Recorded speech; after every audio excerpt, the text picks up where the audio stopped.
दोस्तों human body का एक सबसे इम्पॉर्टेंट ऑर्गन है ह्यूमन हार्ट यानी हमारा दिल, जिसके बिना हम जिंदा नहीं रह सकते। जब कोई बच्चा अपनी माँ के पेट में 4 सप्ताह का हो जाता है तब से ही उसके अंदर दिल का धड़कना शुरू हो जाता है और ये लाइफ टाइम हमारे आखिरी सांस तक धड़कता रहता है। तो आइए आज की इस वीडियो में 3D एनिमेशन की मदद से जानते हैं कि हमारा दिल कैसे और क्या काम करता है।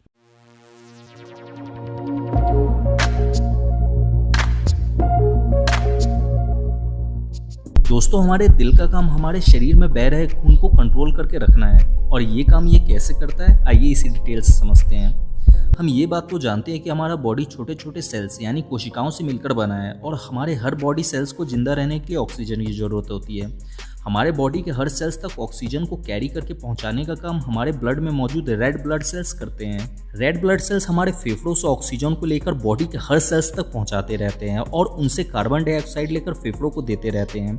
जिन रेड ब्लड सेल्स के पास ऑक्सीजन होता है उनका कलर लाल होता है और ऐसे रेड ब्लड सेल्स वाले ब्लड को ऑक्सीनेटेड ब्लड कहते हैं और जिन रेड ब्लड सेल्स के पास कार्बन डाइऑक्साइड होता है उनका कलर हल्का काला हो जाता है और ऐसे रेड ब्लड सेल्स वाले ब्लड को डीऑक्सीनेटेड ब्लड कहते हैं। हमारा दिल इन्हीं ऑक्सीनेटेड और डीऑक्सीनेटेड ब्लड को कंट्रोल करके हमारे पूरे बॉडी को सप्लाई करता रहता है। हमारे पूरे बॉडी में 2 तरह के ब्लड वेसल्स यानी खून की नलियां होती हैं जिन्हें आर्टरी यानी धमनी और वेन यानी नस कहते हैं।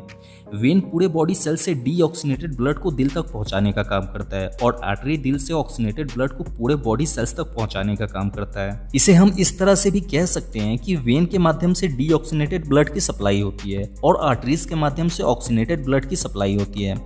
जब हम दिल को देखेंगे तो हमें दिल के अंदर डीऑक्सीनेटेड ब्लड को पहुंचाने के लिए 2 ब्लड वेसल्स जुड़ी हुई दिखाई देती है। इन्हें वेन कावा कहते हैं।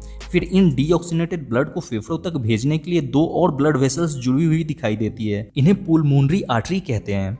फेफड़ों से ऑक्सीनेटेड ब्लड को दिल तक पहुंचाने के लिए 4 ब्लड वेसल्स जुड़ी हुई होती है। इन्हें पुलमोनरी वेन कहते हैं। फिर इस ऑक्सीनेटेड ब्लड को पूरे बॉडी में भेजने के लिए दिल से एक और ब्लड वेसल्स जुड़ी हुई होती है। इसे एरोटा यानी महाधमनी कहते हैं। ये पूरे शरीर की सबसे मजबूत धमनी होती है। तो आइए अब देखते हैं कि हमारा दिल कैसे काम करता है। हमारे दिल के अंदर टोटल 4 चैम्बर होते हैं जिन्हें right atrium, left atrium, right ventricle और लेफ्ट वेंट्रिकल कहते हैं। राइट एट्रियम में पूरे बॉडी से लाया गया डीऑक्सीनेटेड ब्लड वेन कावा से एंटर होता है। फिर राइट एट्रियम इसे पंप करके नीचे राइट वेंट्रिकल में भेज देता है। राइट वेंट्रिकल भी इस ब्लड को पंप करता है जिससे ये डीऑक्सीनेटेड ब्लड पुलमोनरी आर्टरी से होते हुए फेफड़ों के पास चला जाता है ऑक्सीनेटेड होने के लिए। अब सेम यही प्रोसेस दिल के लेफ्ट वाले हिस्से में भी होता है। फेफड़ों से ब्लड ऑक्सीनेटेड होकर पुलमोनरी वेन से दिल के लेफ्ट एट्रियम में पहुंचता है। लेफ्ट एट्रियम इस ब्लड को पंप करके नीचे लेफ्ट वेंट्रिकल में भेज देता है। फिर लेफ्ट वेंट्रिकल भी इस ऑक्सीनेटेड ब्लड को पंप करता है जिसकी वजह से ये ब्लड एरोटा से होते हुए पूरे बॉडी में चला जाता है। इस तरह से दिल के अंदर ये प्रोसेस चलता रहता है। एक साइड से डीऑक्सीनेटेड ब्लड दिल के अंदर आता रहता है और दूसरे साइड से ऑक्सीनेटेड ब्लड पूरे बॉडी में सप्लाई होता रहता है। अब कुछ लोगों के दिमाग में ये सवाल आ रहा होगा कि जब हमारे दिल के नीचे वाले दोनों चैम्बर ब्लड को पंप करते हैं तब ब्लड पुलमोनरी वेन और एरोटा में जाने के बजाय दोबारा वापस ऊपर वाले चैम्बरों में भी तो जा सकता था। तो ऐसा इसलिए नहीं होता क्योंकि हमारे दिल में 4 वॉल्व लगे होते हैं जो ब्लड को रिवर्स नहीं आने देते हैं। पहला वॉल्व लगा होता है राइट एट्रियम और राइट वेंट्रिकल के बीच में। दूसरा वॉल्व लगा होता है पुलमोनरी वेन की शुरुआत में। तीसरा वॉल्व लगा होता है लेफ्ट एट्रियम और लेफ्ट वेंट्रिकल के बीच में और चौथा वॉल्व लगा होता है एरोटा की शुरुआत में।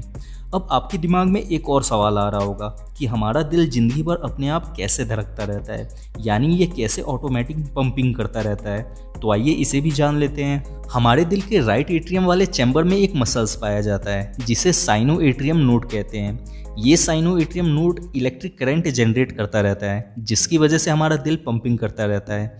कभी कभी किसी इंसान में यही साइनो एट्रियम नोड काम करना बंद कर देता है, तब डॉक्टर उस इंसान को जिंदा रखने के लिए दिल में एक आर्टिफिशियल करंट जनरेट करने वाला मशीन लगा देते हैं जिसे पेसमेकर कहते हैं। अब आप लोग मुझे कमेंट करके बताइए कि क्या सच में कोई दिल चुरा कर ले जा सकता है और कितने लोगों का दिल अभी तक टूट चुका है। उम्मीद है कि आपको ये वीडियो अच्छा लगा होगा। अगर आपको इसमें कुछ समझ में नहीं आया है तो आप इंस्टाग्राम पर जुड़कर अपना कोई भी सवाल मुझसे पर्सनली पूछ सकते हैं। हमारे इंस्टाग्राम चैनल का लिंक नीचे डिस्क्रिप्शन में दिया गया है। वीडियो अच्छा लगा हो तो इसे लाइक कर दें और इस वीडियो से रिलेटेड आपका कोई भी सवाल है तो आप मुझसे कमेंट में पूछ सकते हैं और ऐसे ही साइंस की 3D वीडियोस के लिए आप हमारे चैनल को सब्सक्राइब कर सकते हैं।